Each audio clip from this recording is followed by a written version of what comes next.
Babylon, the Eternal City, a documentary narrative. Narrator voice, slow, deep, cinematic. Each sentence lands like stone, dust, and glory. Somewhere beneath the sun-bleached plains of modern Iraq, 50 miles south of Baghdad, lies a city that once made the ancient world tremble. You cannot see it now. The wind has taken most of it. The desert has swallowed the rest. What remains are low mounds of crumbled brick, a few restored walls standing awkwardly in the heat, and the silence of something that used to be everything. This is Babylon. At its peak, it was the largest city on earth. Its walls were so massive that the ancient Greek historian Herodotus claimed a 4-horse chariot could turn around on top of them. Its hanging gardens, if they existed, were counted among the 7 wonders of the ancient world. Its tower reached toward heaven itself, and the people who built it believed, for a time, that heaven was listening. For 2,000 years, Babylon was not just a city. It was an idea, a civilization, a warning. And its story begins not with glory, but with mud born from the river. The land between the Tigris and Euphrates rivers is not naturally beautiful. It is flat. It is hot. In summer, temperatures reach 50 degrees Celsius. The soil is alkaline and difficult. There are no forests, no stone, no metals. The ancient Mesopotamians built their entire civilization from the one material the rivers gave them in abundance: clay. They fired it into bricks. They pressed it into tablets and wrote their laws on it, their love letters, their astronomical observations, their grocery lists. They shaped it into the walls of cities that would last, in one form or another, for millennia. The site that would become Babylon was inhabited as early as 3000 BCE. Its name in the Akkadian language was Bab-Ilu, Gate of God, or, depending on the translation, Gate of the Gods. Even the name carries the weight of something larger than human ambition. For most of its early history, Babylon was a minor city, a trading post, a place where caravans stopped on their way somewhere more important. The great powers of the ancient Near East, the Sumerians to the south, the Akkadians, the city-states of Ur and Uruk paid it little attention. Then came a man named Hammurabi, the lawgiver. In 1792 BCE, Hammurabi became king of Babylon. He was the 6th king of his dynasty, and the world had no particular reason to expect that his reign would be different from those before him. It was different. Over the next 42 years, Hammurabi transformed a modest city-state into the dominant power of Mesopotamia. He was a military genius, patient, strategic, ruthless when necessary. He allied with neighboring kingdoms when it suited him and destroyed them when it did not. City after city fell under Babylonian control: Uruk, Isin, Larsa, Mari, Eshnuna. By the time he was finished, Hammurabi ruled an empire stretching from the Persian Gulf to the upper Euphrates. But Hammurabi understood something that few conquerors before him had grasped. Armies can take territory, but law holds it together. In approximately 1754 BCE, he commissioned what would become one of the most significant documents in human history. It was carved onto a black basalt stele, nearly 8 feet tall, topped with a carved image of Hammurabi receiving the laws from the sun god Shamash. Below that image, 282 laws covering everything imaginable: property rights, marriage and divorce, trade regulations, medical malpractice, the wages of workers, the duties of soldiers, the treatment of slaves. Some of the laws seem remarkably modern. Law 229 states that if a builder constructs a house that collapses and kills the owner, the builder shall be put to death. Law 196 establishes the principle of proportional justice. If a man destroys the eye of another man, they shall destroy his eye. An eye for an eye. A principle still referenced in legal and religious traditions today, nearly 4,000 years later. The Code of Hammurabi was not the first law code in history. Sumerian predecessors existed, but it was the most comprehensive, and it survived. The original stele was discovered in 1901 CE in what is now Iran, where it had been taken as war plunder nearly 1,000 years after it was created. Today, it stands in the Louvre Museum in Paris, one of the most visited objects in the world. When you look at it, you are looking at the moment humanity decided that the rules would be written down, that no king's mood, no priest's interpretation, no general's convenience would be permitted to override the carved, public, permanent word of the law. That was Babylon's first gift to the world. Part 3. The City of Marduk. Every great ancient city had a divine patron. Athens had Athena. Rome had Jupiter. Babylon had Marduk.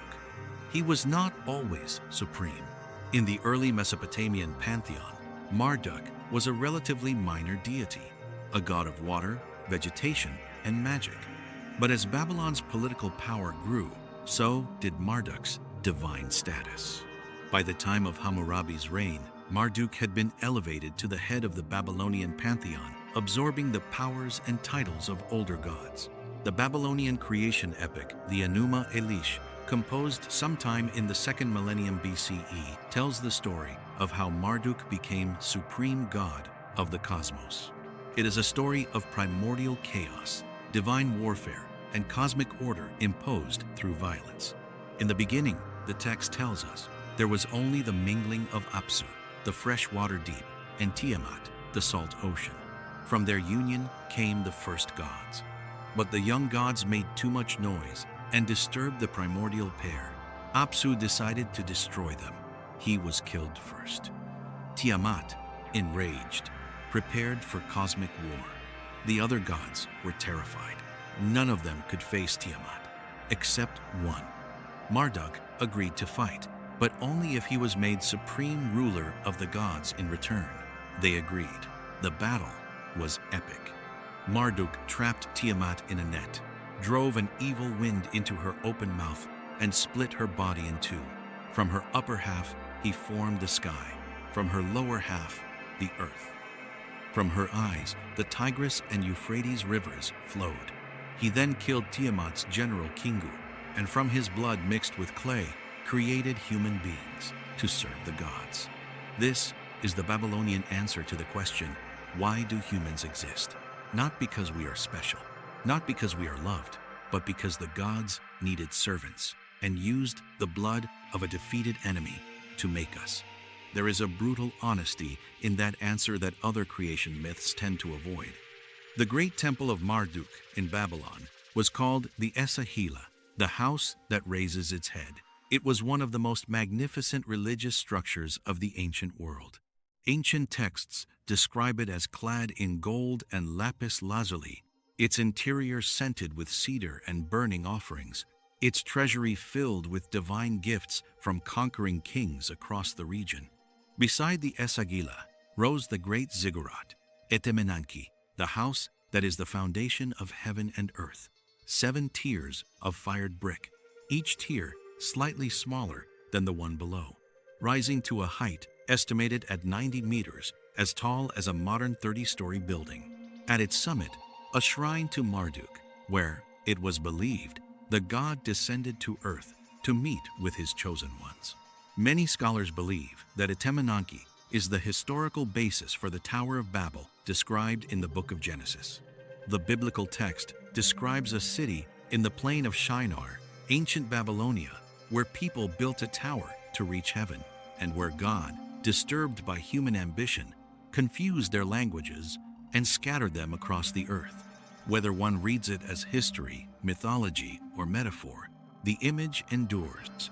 A tower built by human hands toward divine territory. The audacity of Babylon, condensed into a single story. If Hammurabi built Babylon's foundation, it was Nebuchadnezzar II who built its legend. He came to power in 605 BCE and ruled for 43 years. Under his reign, Babylon became something the ancient world had never seen before and would not see again. A city of breathtaking, deliberate, overwhelming magnificence. The walls of Babylon under Nebuchadnezzar were not merely defensive, they were a statement. The outer wall was wide enough, according to some ancient accounts, for 2 4-horse chariots to pass each other on top. The moat beyond the wall could stop any army of the ancient world. The walls stretched for miles, punctuated by hundreds of towers and pierced by 8 monumental gateways. The most famous of these was the Ishtar Gate, dedicated to the goddess of love and war. Discovered in fragments by German archaeologist Robert Koldewey in the early 20th century, reassembled and now standing in the Pergamon Museum in Berlin, the gate is a masterpiece of ancient engineering and artistic vision.